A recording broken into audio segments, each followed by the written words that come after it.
Hello guys, welcome to my YouTube channel Prabhakar insights.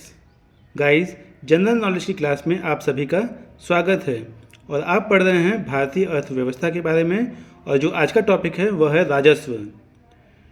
Guys, आज राजस्व से रिलेटेड जितने भी क्वेश्चन आंसर हैं वो आपको यहाँ पर देखने को मिलेंगे। तो फर्स्ट क्वेश्चन है यहाँ पर गाइस, भारत का वित्तीय वर्ष प्रारंभ होता है। तो कब से प्रारंभ होता है भारत का वित्तीय वर्ष? 1 अप्रैल से प्रारंभ होता है।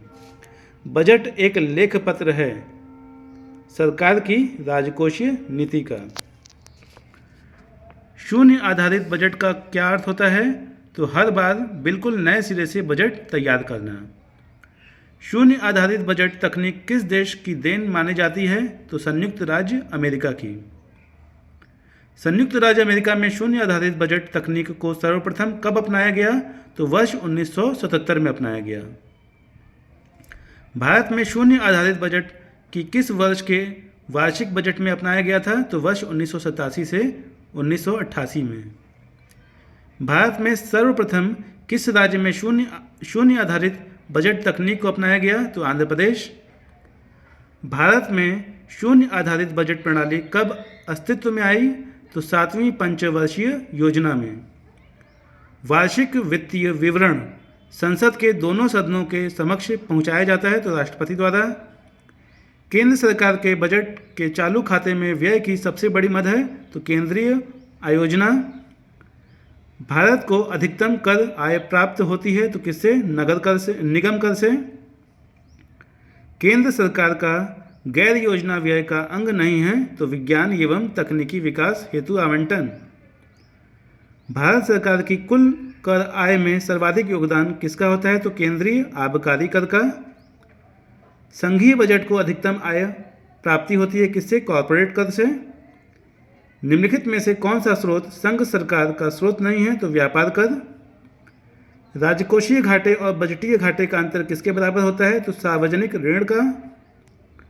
निम्नलिखित प्रत्यक्ष करों में से किस कर से सरकार को अधिकतम राजस्व की प्राप्ति होती है? तो निगम कर की। भारत सरकार के बजट के कुल घाटे में किस घाटे का सबसे अधिक योगदान है? तो राजकोषीय घाटा का। निम्नलिखित में से कौन सा एक साधन केंद्र सरकार के राजस्व का स्रोत नहीं है? तो कृषि आयकर। गाइस, प्रश्न नंबर 20 है, भारत के बजट के आंकड़ों में कुल व्यय और कुल प्राप्तियों के बीच अंतर को क्या कहते हैं? तो बजटीय घाटा कहते हैं। गाइस, इसका स्नैपशॉट लीजिएगा और सेल्फ स्टडी भी करते रहिए because self study is very important to clear any exam. Okay guys, revision करते रहिए, रिपीटिशन करते रहिए। प्रश्न नंबर 27 है, भारत के संविधान में बजट को क्या कहा जाता है? तो वार्षिक बजट स्टेटमेंट कहा जाता है। भारत में किसने आमदनी पर कर की शुरुआत की थी? तो जेम्स विल्सन ने की थी। संघ सरकार के कर राजस्व में सबसे महत्वपूर्ण स्रोत है तो निगम कर।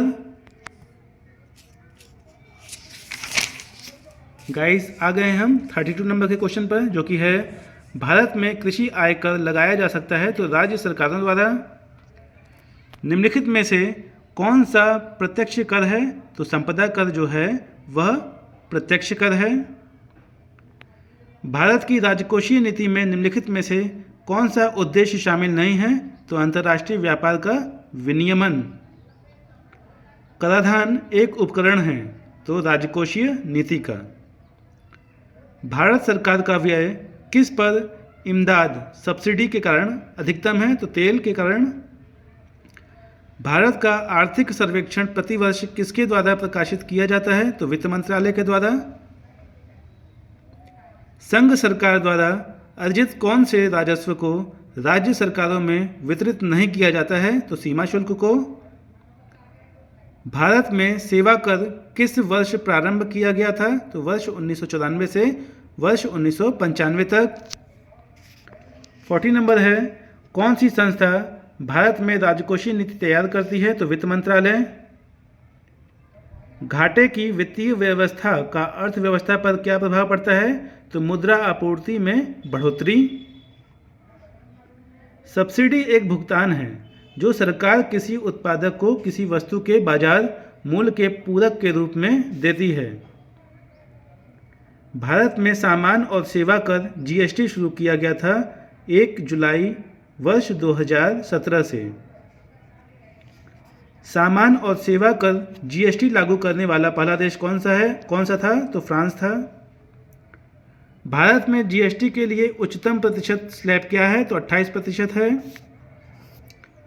भारतीय संसद द्वारा हाल ही में पारित जीएसटी संविधान संशोधन विधेयक को स्वीकृति देने वाला पहला भारतीय राज्य कौन सा है? तो असम है।